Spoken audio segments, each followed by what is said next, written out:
Hello anybody who's watching this. Welcome to my reaction to The Undertaker, long-term storytelling in wrestling. I'm a video by Super Apache Wolf. And I really enjoyed his video about wrestling, so I want to do this one now. And he has a couple wrestling videos, but this is about The Undertaker. And Undertaker is probably my ultimate favorite kind of character. Mark Calaway is also seems to be like a very nice, good guy. So he's my favorite wrestler, probably of all time. So I want to watch this. And because that video got copyrighted, I assume this one will too. So I will greatly appreciate if you use the donation link in the description below and do whatever you want with it. Just help me out or recommend a video for me to react to. And if it goes, you can insult me through it. I don't care. As long as you're paying. I'm joking, but yes, I'll do that and let's begin.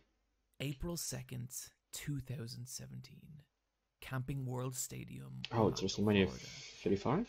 The closing moments of WrestleMania 33. 33. A man lies motionless in the center of a ring, Undertaker and surrounding versus him Brock is a Lesnar. sea of people.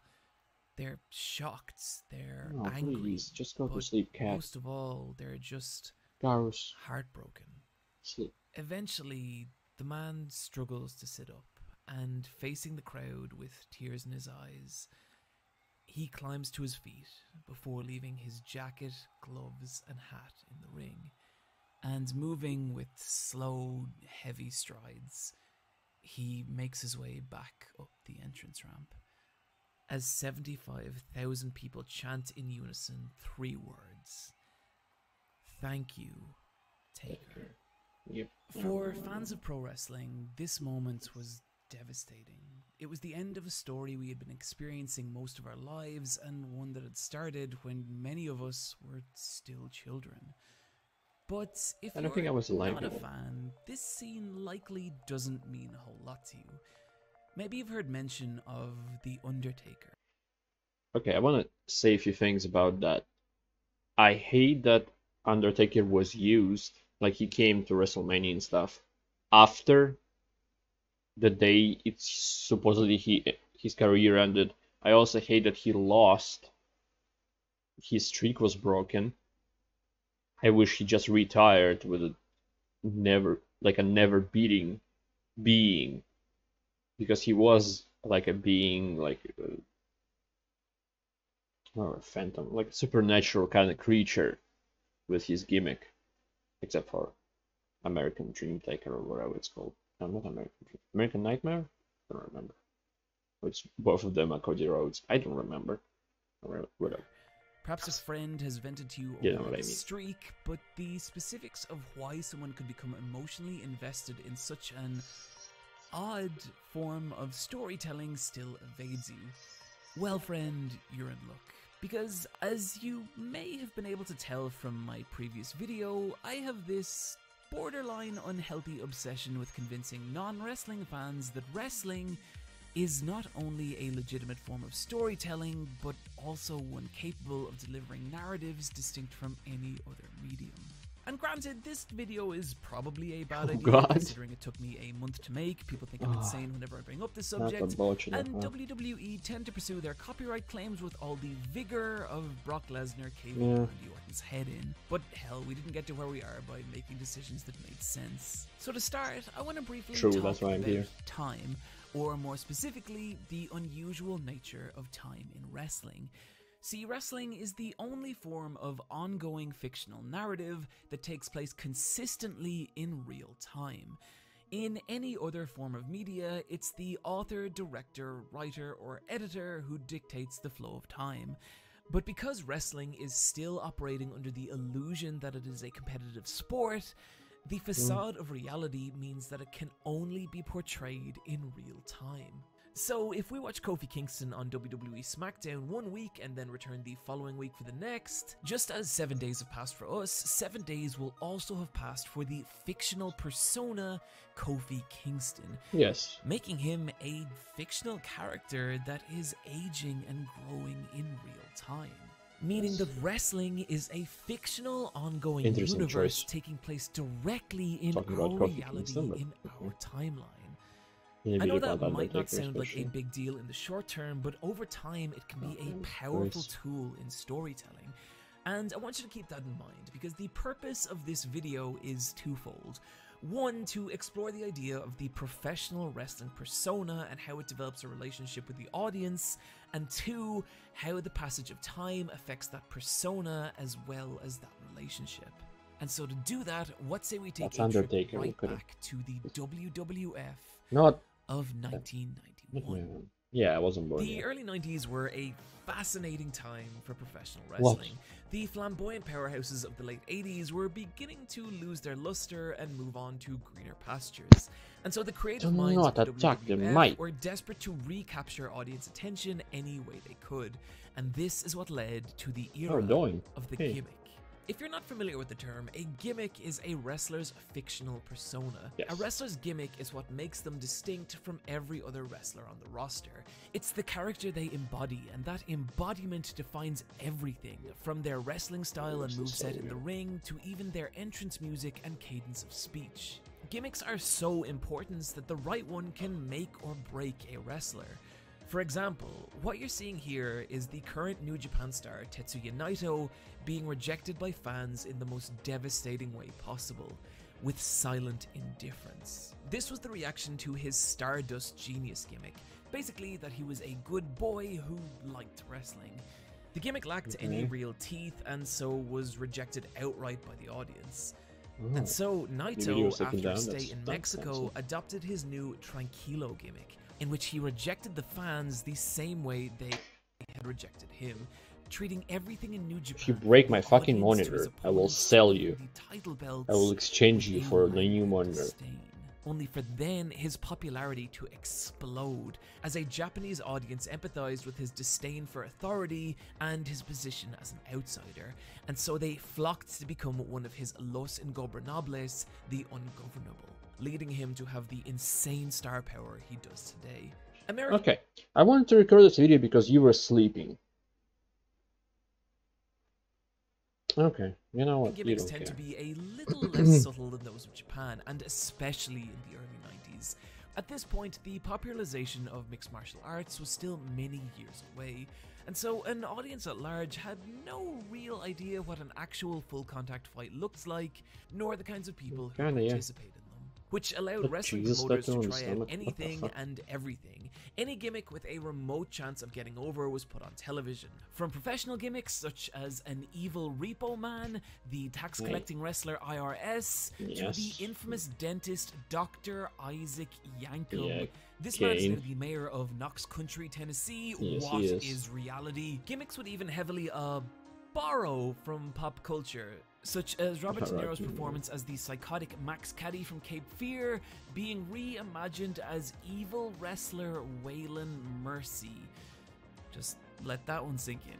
My favorite gimmicks of this era, however, for their sheer ludicrousness, was the supernatural gimmicks. Yes, there were a lot of those. This guy who was baffling. I think when they take from other types of media, it's possibly just lack of creativity. Good, fuck out, don't attack me anymore. Named the Yeti. Maybe, this was a dumb, glorious period for pro wrestling, and these gimmicks were frequently disastrous, with many of these characters appearing in just a few matches before plummeting into the annals of wrestling obscurity. But for all that fell, there was one that didn't. There was one that rose beyond anything anyone could have. Jim Ross screaming went there? I don't remember. It's bizarre watching The Undertaker's first entrance now. There's a genuine look of bewilderment to the audience as this 6'10", 300-pound man walks solemnly to the ring as morose funeral organs drone in the background. Yeah. This was Mark Calloway, a Texas native who had previously wrestled under What the do you mean personas was? of Texas Red and Mean Mark Callis. And while he'd found He's Mark modest Calloway. success with each, this was different. The Undertaker. I actually did not know about his career before becoming the Undertaker. That's kind of different. interesting. Yeah, he was a destructive force. There was something so eerily convincing about the dead giant, something in his movements that whispered maybe, just maybe, this was a creature beyond human. That was the gimmick of The Undertaker. And it was Still that silly. gimmick that drew inspiration from an unlikely place, in the You need a form lot of of 1978. What is it called? The motion of letting something that's not logical be there, like in movies and stuff. I forgot. It's horror film Whatever. Halloween and the character of Michael Myers. Oh, What Star made Wars is Michael supposed to be. Myers so terrifying as a serial killer was he was human, but also something beyond. He may have looked like a person, but he was also an unstoppable force of violence, completely immune to pain and single-minded in his desire to take human life. And it's those qualities that Bruce Pritchard and fellow WWE creatives wanted to imbue in The Undertaker. And that's exactly what his matches communicated. Any maneuver in professional wrestling requires both parties to cooperate. Both the person performing the offensive maneuver to actually do it, and the person taking the move to convey that it actually hurt. And that conveyance is known as selling. And selling that a move is effective was just as vital as the actual move itself. And here was the difference between The Undertaker and every other performer on the roster. The Undertaker didn't sell. There was no visual indication that his opponent's moves were having any kind of real effect on him, and it made the character feel eerily indestructible, never more palpable in the moments of his eerie sit-up, a move directly inspired by Michael Myers, in which The Undertaker would be on the receiving end of a devastating piece of offense, only to rise back to life. The sit-up was a trademark of any Undertaker match. That's the moment cool, his opponent's momentum was selling broken and they remember they were in the ring with the dead man. Legend killer. If that sounds silly, it kind of was. On the surface, there's so many things about The Undertaker that were campy and overly theatrical. This was, after all, an undead wizard who, for whatever reason, had decided to join a professional wrestling organization. But it was also so much. No, what do you mean for what reason? His ashes were in the urn of oh, I forgot his name. Paul Bearer. So he was controlling him. He made him join wrestling. That's for whatever reason, but much fun. I don't think Taker had any with the Undertaker was the bizarre highlight of any show. The nature of the character meant that WWF could be more creative and original with the storylines featuring him, and those stories only grew more strange and entertaining with the addition of the ghoulish Paul Bearer, the Undertaker's manager, who would carry to the ring a magical urn which reportedly was the key to the Undertaker's supernatural power. And yes, that is ridiculous, but just listen to how much I don't think Paul Bearer was there. I think it was Ted DiBiase, $1 Million Man. fun the two would have in their promos. Jake the Snake Roberts, the clock on my embalming room wall is ticking Rest down. in peace. Only 3 weeks silly away man. to WrestleMania. Now the running's over. Now, 3 weeks, you meet the Reaper at WrestleMania. If this is all starting to sound a little close to parody, well, it could have been. The thing is that Undertaker became such a legend. Like a few seconds ago, there was a gong. It's a gong when it's his entrance music, how it starts. If you hear that, just that one boom, excitement goes. I don't care at which state WWE is. Like, it could be as shitty as now. Well, if Undertaker was younger, of course, but if out of nowhere you hear that sound and the lights go out, you get excited. Doesn't matter how shit the show was. If that happens, it's a top quality show right off the bat, in my book at least. Jeez. But the thing that kills me about The Undertaker is that it never actually felt that way. The Undertaker's gimmick should have been a joke. It should have been a disaster, one that disappeared with Yeah. all the other novelty gimmicks of the 90s. But it never did. And the reason for that was Mark Calloway himself. For a gimmick to really work, Yeah. it's vital for the wrestler to embody their fictional persona in everything they do. And this was the life that kayfabe it Calloway too. brought to the Dead Man, and what separated him from every other I wrestler love that at the outfit. time. Here was the Sort of World of Undertaker, a Warcraft character who warlock spoke slowly and quietly, set. whose every move felt careful and considered. He was a 300-pound man who could fly through the air, balance Yeah. on the top of ropes, and slow Pretty cool matches moves. down to a crawl. Hell's Gate. And yet you couldn't look away. There was I a love the Hell's brutal Gate. grace to how Mark Calloway embodied the Undertaker, and it let you believe he was real. There's an interview with the wrestler Gregory Helms I really like, where he talks about how Calloway once discussed how a wrestler should always wear his title belt around his waist and make it a part of him, but that the Undertaker only ever carried titles in his hand because the Undertaker's character was unconcerned with earthly things. And it's such a tiny detail. I actually never but it noticed shows that, you yeah. the level of thought Calloway was putting into his character, which You in kind of turn- don't notice it nowadays because a lot of people, sometimes they wear just have it on the shoulder or some stuff, something like that. Just a lot of people don't wear it what the belt's supposed to be. So it desensitizes you when somebody just carries it. turn made that character real for the audience. And so fans believed in He's The Undertaker, terrifying. and those reactions are what propelled the character to the very peak of the WWF. He was And on his way, terrifying. devouring sometimes. legends I like love that. Jimmy Superfly Snuka and Jake the Snake Roberts, even scoring a rare pinfall win over Hulk Oh, Hogan. yeah. And so the Undertaker's legacy began. In Oh, the he's years that such a followed, bitch The about Undertaker would that. be part of some of the most memorable and shocking matches in history, none more so than his brutal encounter with Mankind at Oh, yeah. 1998's And King of throw, the Ring. yep. The image of Foley plummeting throw off the again. roof of the cell etched into wrestling history forever. Not all Undertaker's storylines were good Giant or even Gonzalez. made sense, but what Yep. kept the Dead Man relevant was his ability to constantly reinvent himself. Depending on Yeah, what look at that part of the outfit. Dead Man's career you focus on, he And could this either too. be a mournful force of karmic justice, striking down the evil that plagued the world of professional wrestling, or a satanic leader of a cult Actually, who this reminds me plagued the of Batman.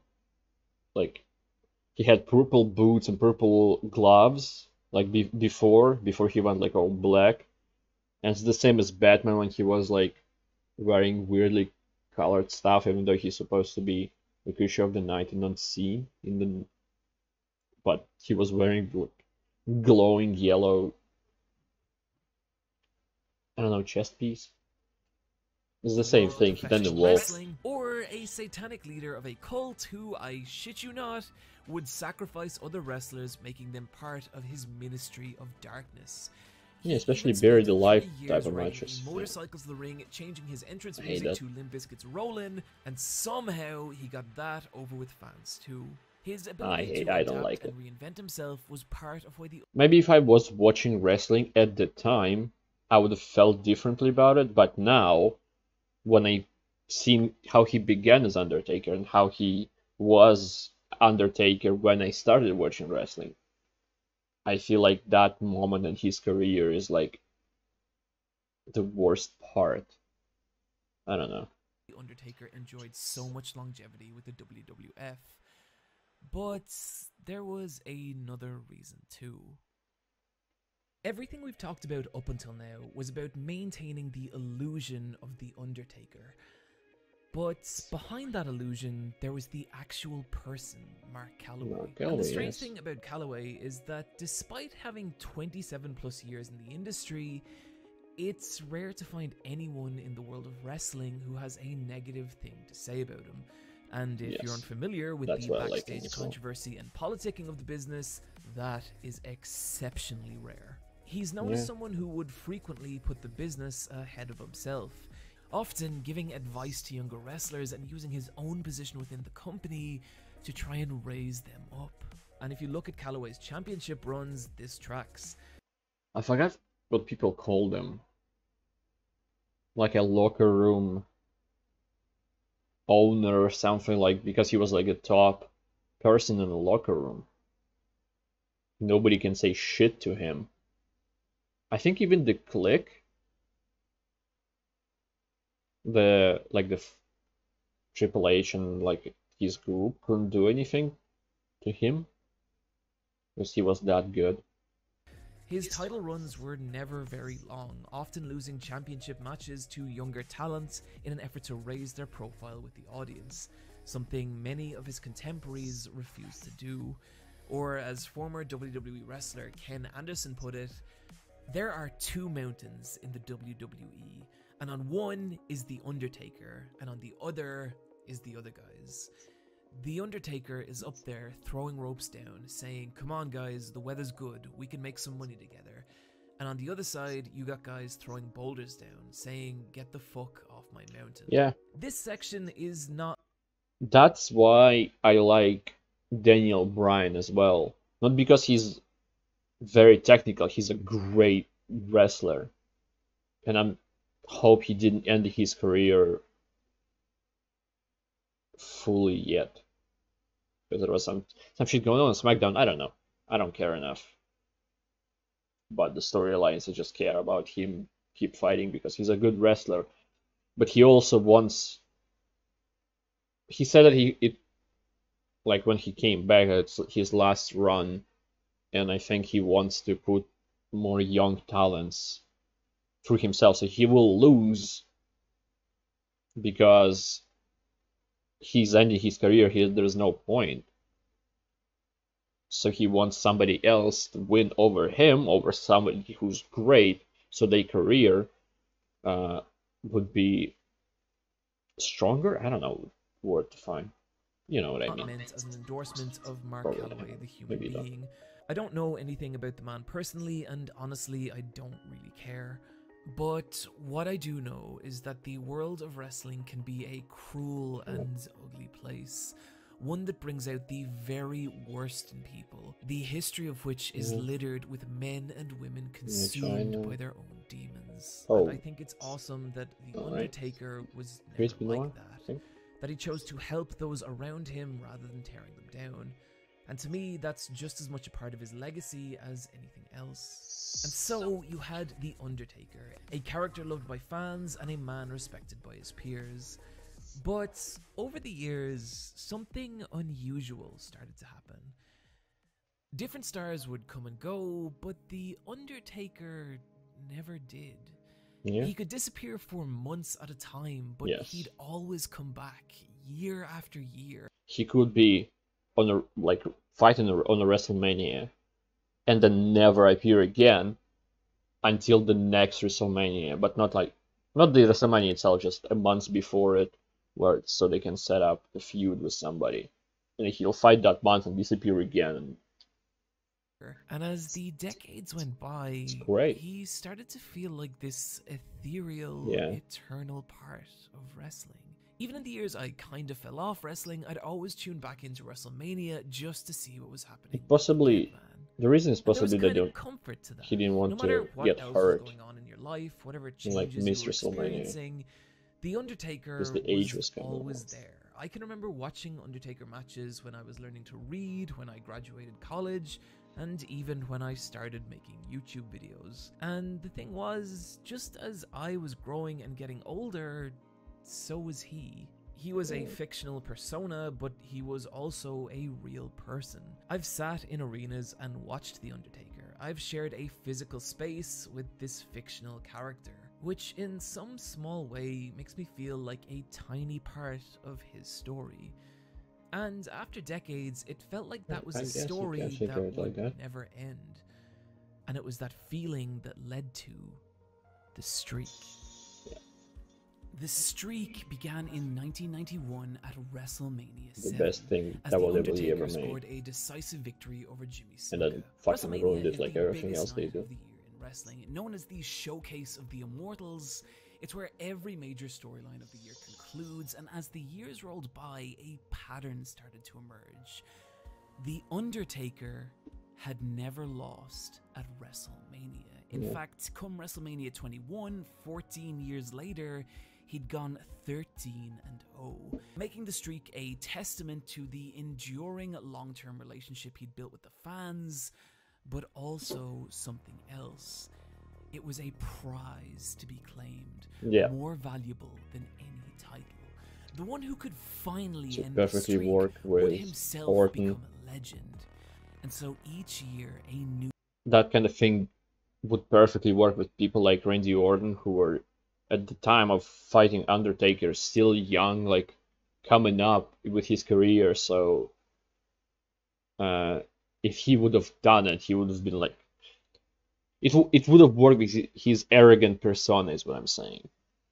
Like, he being like, "Hi, you suck, you old," and stuff like that, and I'm a legend killer or whatever.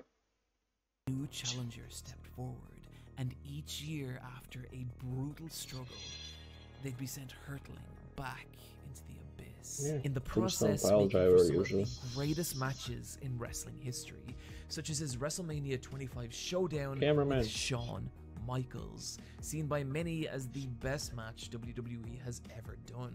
But personally, the match for me that really exemplifies the streak is his brutal showdown with Triple H at WrestleMania. Yes, Shawn Michaels was the referee. That's my favorite fucking match. To break the Undertaker's streak, and at this point, both men were in the twilight of their professional wrestling career. Both had achieved every accolade imaginable, and so all that was left was this war for legacy. Triple H obsessed with being the one to finally shatter the streak and cement himself as the greatest of all time, and The Undertaker fighting to keep that legacy alive. Again, and arrogant what persona. Was nothing less than a war. Not young, the two men destroying each other in a violent emotional encounter that is honestly a little difficult to watch. You can see the welts and scars the matches left on both performers, both of whom gave everything they had to tell the best story their bodies would allow. Concluding in this beautiful moment when Triple H realizes he cannot and never will beat The Undertaker. And in one final moment of defiance, like everyone that came before him, is sent plummeting back into oblivion. The Undertaker going 20-0 at WrestleMania. After the match, the two men leave arm in arm. The war for their legacy is over. There is no animosity left between them. And this is probably, I really if hope Curtain I Call don't never sound like a happened, crazy person to the non-wrestling fans who have made it this far into the video, but I think this was a really powerful story being told. One of the most terrifying things about achieving success in a public space is not knowing when your time will come. Not knowing when you'll lose relevance and cease being what you are, and that to me is the story of the streak. Every year, The Undertaker was getting older while his opponents were only getting younger and more ferocious. And every year, you'd watch this legend cling to the legacy that made him what he was. And it could be so close. For a moment, you'd think it was over. But it never was. Not allowed. The Undertaker was still immortal. He was still the dead man. And nothing could ever break that. Ow, ow, ow. Enter Brock Lesnar. Fuck him. Brock Lesnar made his 2012 return to WWE as one of the most legitimate fighters on the planet, having defeated Randy Couture for the real-life UFC Heavyweight Championship. And in the years that would follow, he'd prove a devastating, terrifying competitor, leaving opponents in macabre pools of blood, even destroying John Cena in one of the most brutal one-sided title matches in history. But now, the Beast Incarnate had set his eyes on a different prize. He'd set his eyes on the streak. But surely it wouldn't matter. The streak could never be broken.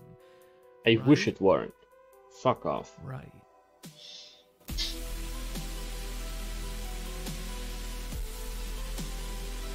3 F5s, I think. That's what it took. The Undertaker gives the match everything he has, every possible strategy, every angle, every move. Nothing works. Until finally... A third of 5 for The Undertaker! Brock Lesnar! Because fuck Brock Lesnar. Punch the leg! The streak is over! It's over. Shit, he The didn't need streak that. lies in ruin. He did not The fucking need it. Undertaker has He's not an lost. actual wrestler. Couldn't you give it? Even if fucking Roman Reigns would have won, it would have had more effect than fucking Brock Lesnar. No. I want you to watch this. I'll be moment forever again, salty but about this that. time, keep your eyes on the reaction of the fans. Yes, nobody and could believe look that at shit. the expressions on their faces. This isn't surprise at an this is a unexpected outcome. This is famous something more. picture. This is heartbreak at accepting something no one wanted to accept. That this Because it's fucking was bullshit. the beginning of the end Not Brock for Lesnar. The Undertaker. Triple H was a better candidate than him. Much better, actually. 3 years later. But because Brock April wanted it. 2nd, 2017. Camping World Stadium, Orlando, Florida. WrestleMania 33. The Undertaker faces Roman Reigns, the divisive rising star of WWE and new face of the company. The two battle back and forth as The Undertaker, now over 50 years old, struggles to keep up with his younger, How? more dominant opponents. And then something happens. The Undertaker attempts his trademark sit-up. Oh But as he no. does, I don't think I've seen this decades match of actually. matches and pain set in. It's and painful he to see him like collapses to this. the mat, exhausted. It's hard to convey the gravity of this moment. This is a move The Undertaker had performed hundreds of times over the course of his career. A trademark reminder that he was the dead man, that he was something beyond human. And what killed me about this moment was it was the first time he had ever felt human. And in that instance, I knew Because this was it. the urn wasn't there. This was the last match of The Undertaker. But I don't think it was, right? Because he went on Crown Jewel or whatever? In Saudi Arabia or something? No. This should have been his first loss. First and The Undertaker last. would return for guest spots in the years that followed, but for me, this was the moment that was the end of a story I had been experiencing my entire Stop. life. And whether that was the My story hands of hurt. the fictional persona, The Undertaker, or the actual person, Mark Calloway, it didn't matter. The two were indistinguishable at this point, ending a narrative 26 years in the making. One about Save the you from falling creation and of a you beat me. legacy, the struggle to keep that legacy alive, and finally knowing when your time has come.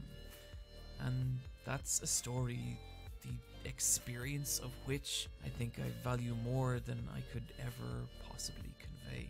If you're not a fan of wrestling, you'll never experience The Undertaker's story the same way I did, as a constant, ongoing, real-time narrative over decades. It's already too late for that.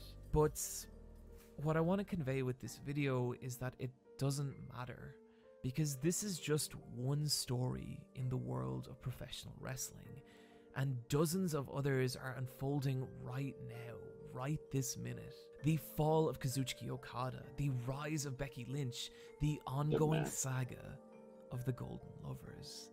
It's stories like these real, Stop. unreal stories that Eat- are the eat your reason tail. I love professional wrestling, and the reason I always will.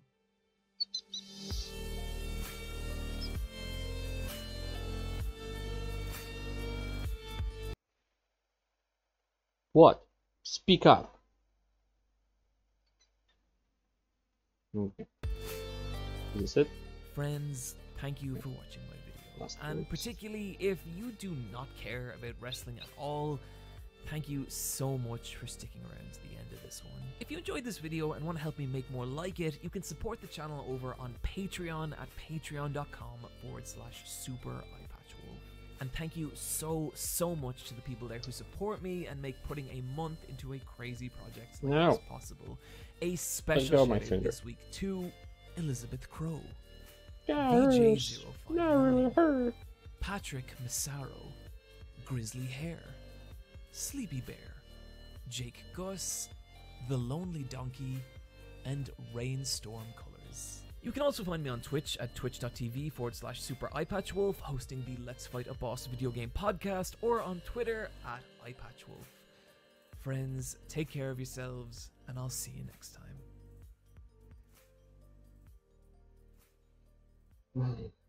Got me emotional again.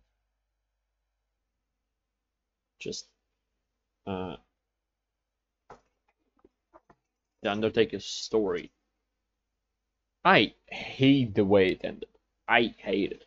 Not even this, not even April 2nd, 2017. Just 2015 with the Brock Lesnar. I hate that. No. I think it should have ended the same way Ric Flair and Shawn Michaels happened.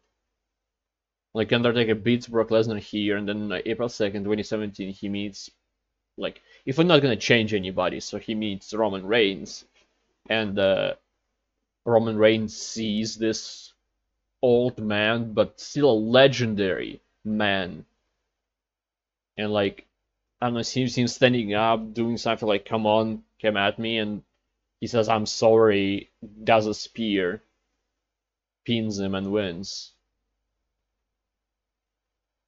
That's how it should have went. Not fucking losing to Brock Lesnar. Who gives a shit? Something monumental was built. 22 years. I guess the first one wouldn't be a year from...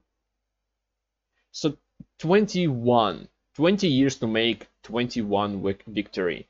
And then another year for the fight with Brock Lesnar. And that all, in the end, was fucking Brock Lesnar. One of the worst candidates I can think of.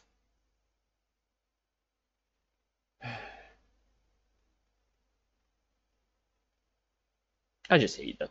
I just hate it. I hate it. So, thank you anybody who watched this. I appreciate it a lot, and I hope to see you next time. Goodbye. Have a great life, because one of us has to.